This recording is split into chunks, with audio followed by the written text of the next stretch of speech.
मौसम तक चैनल पर आपका अभिनंदन। मैं हूं देवेंद्र त्रिपाठी। स्वागत आपका इस बुलेटिन में। देश भर के मौसम पूर्वानुमान के इस बुलेटिन में बात 9 जून के संपूर्ण भारत के मौसम की। इस समय बादलों की ताज़ा स्थिति को देखते हुए आप अंदाजा लगा सकते हैं कि मध्य और दक्षिणी प्रायद्वीपीय भारत में कई जगहों पर घने बादल हैं और इसके अलावा पूर्वोत्तर क्षेत्रों पर बादलों का प्रभाव निरंतर बढ़ रहा है और उत्तर पूर्वी बंगाल की खाड़ी पर भी बादलों का प्रभाव यहाँ पर आप देख सकते हैं, डेंसिटी काफ़ी ज़्यादा स्ट्रांग होती हुई नज़र आ रही है और ये स्थितियाँ अगले 24 घंटों के बाद और प्रभावी हो जाएंगी। अनुमान यह है कि बंगाल की खाड़ी के उत्तर पूर्वी हिस्सों पर 11 जून के आसपास एक निम्न दबाव का क्षेत्र विकसित होगा, जिसके कारण मानसून में प्रगति होगी, मानसून आगे बढ़ेगा। आप जानते हैं कि 3 जून को केरल में मानसून पहुंचा था। उसके बाद लगातार 5 दिनों तक तेजी से प्रोग्रेस करते हुए देश के मध्य क्षेत्रों तक मानसून पहुंच गया। महाराष्ट्र के दक्षिणी इलाकों तक मानसून का आगमन हो गया। पूर्वोत्तर भारत में मानसून पहुंचा और साथ ही साथ पश्चिम बंगाल के बागडोगरा में भी मानसून का आगमन हो गया। 6 जून तक मानसून आगे बढ़ा। उसके बाद 7 और 8 जून को फिलहाल मानसून में प्रगति नहीं हुई है। 24 घंटों तक अगले अनुमान भी है कि अगले 24 घंटों तक मानसून आगे नहीं बढ़ेगा, लेकिन उसके बाद मानसून की जो रफ्तार है आगे बढ़ने की, वो पिछले 5 दिनों की रफ्तार से भी ज़्यादा तेज़ हो सकती है और कई इलाकों में मानसून का आगमन हो सकता है। इन बादलों और मानसून की स्थितियों के बीच वर्तमान मौसमी सिस्टमों की अगर हम बात करें तो एक लो प्रेशर सिस्टम उत्तर पूर्वी बंगाल की खाड़ी पर विकसित होने वाला, जिसका जिक्र किया हमने। उत्तर पूर्वी उत्तर प्रदेश के क्षेत्रों पर भी एक कमज़ोर सर्कुलेशन बना हुआ है और सर्कुलेशन भी कह सकते हैं और ये ट्रफ भी कह सकते हैं, क्योंकि इस सिस्टम के ऊपर से पूर्वी हवाएं चल रही हैं, नीचे से दक्षिण उत्तर पश्चिमी हवाएं चल रही हैं और इसी वजह से यहाँ कुछ इलाकों पर मौसम में सक्रियता रहेगी। असम के ऊपर भी एक सर्कुलेशन है, ऑफशोर ट्रफ यहाँ पर बनी हुई है, लेकिन बहुत प्रभावी फिलहाल अभी नहीं है ट्रफ। उप हिमालय पश्चिम बंगाल पर एक WD बना हुआ है जो कि काफ़ी कमज़ोर है। और इन मौसमी सिस्टमों के बीच क्या कुछ बदलेगा मौसम में देश भर के, आइए जानते हैं। पूर्वोत्तर भारत के क्षेत्रों से शुरुआत करेंगे, जहां पर काफ़ी व्यापक बारिश हो रही है कई दिनों से और इस समय उम्मीद है कि अगले 24 घंटों के दौरान भी यहाँ पर कई इलाकों में, कई शहरों में वर्षा दर्ज की जाएगी। सिक्किम और सिलीगुड़ी, जलपाईगुड़ी तथा दार्जिलिंग समेत उप हिमालयी पश्चिम बंगाल समेत पूर्वोत्तर भारत में असम, मेघालय, अरुणाचल प्रदेश, नागालैंड, मणिपुर, मिजोरम और त्रिपुरा समेत इन सभी क्षेत्रों में कई इलाके ऐसे हो सकते हैं जहां पर हल्की से मध्यम और कुछ एक जगहों पर तेज़ बौछारें दर्ज की जा सकती हैं। गंगेय पश्चिम बंगाल पर भी बारिश में बढ़ोतरी होने की संभावना है।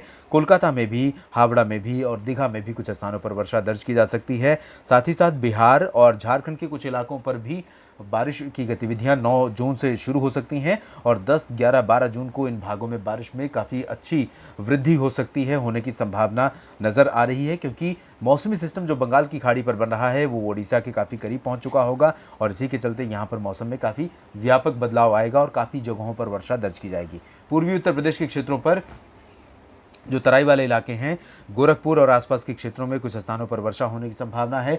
दक्षिण पूर्वी उत्तर प्रदेश के भागों में फिलहाल आंशिक बादल छाने और हल्की वर्षा होने का अनुमान है।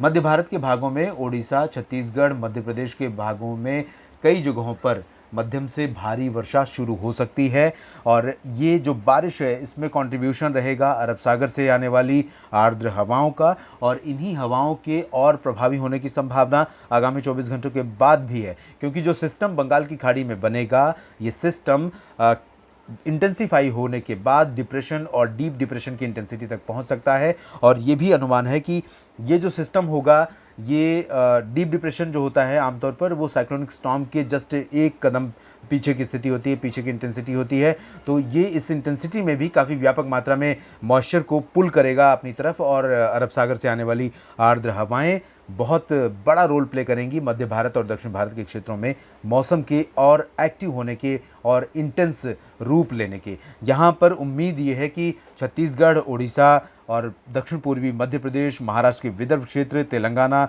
आंध्र प्रदेश के कुछ इलाकों में जहाँ पर आप आगामी 24 घंटों के दौरान ये संभावित बदलाव देख रहे हैं, ये स्थितियाँ यहाँ पर और ज़्यादा सक्रिय हो सकती हैं 24 घंटों के बाद भी, क्योंकि सिस्टम जो उड़ीसा की तरफ आएगा उसका भी प्रभाव रहेगा। पूर्वी मध्य प्रदेश के बाकी जो क्षेत्र होंगे इन भागों में भी वर्षा का अनुमान है।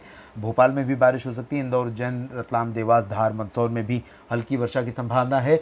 महाराष्ट्र के मराठवाड़ा और विदर्भ को छोड़कर मध्य महाराष्ट्र के ज़्यादातर इलाकों पर मौसम की सक्रियता अपेक्षाकृत कम रहेगी। मराठवाड़ा में भी ज़्यादातर इलाकों में फिलहाल मौसम शुष्क रहने की संभावना है। लेकिन जो विदर्भ से सटे मराठवाड़ा के क्षेत्र हैं, इन भागों में कुछ स्थानों पर वर्षा की गतिविधियां देखने को मिल सकती हैं। कोंकण गोवा में पालघर से लेकर ठाणे, मुंबई, रत्नागिरी और रायगढ़, सिंधुदुर्ग, इन सभी क्षेत्रों में कई जगहों पर बारिश होने के आसार दिखाई दे रहे हैं। अगर हम दक्षिण भारत के भागों की बात करें और साथ ही साथ गोवा के मौसम की बात करें, तो गोवा में भी मुंबई जैसा मौसम रहेगा। कई इलाकों में यहाँ पर काफ़ी अच्छी वर्षा होने की संभावना है गोवा में, और कर्नाटक के आंतरिक इलाकों में तथा तटीय इलाकों में एक जैसा ही मौसम रहने की संभावना है। उत्तरी तटीय आंध्र प्रदेश में और रायलसीमा, तमिलनाडु में हल्की से मध्यम बौछारें गिरेंगी, जबकि केरल में कई जगहों पर हल्की से मध्यम वर्षा दर्ज की जा सकती है।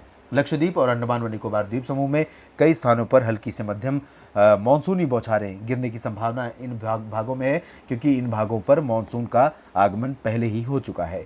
देश भर के मौसम पूर्वानुमान के इस बुलेटिन में भी इतना ही। आप बने रहिएगा मौसम तक चैनल के साथ। धन्यवाद।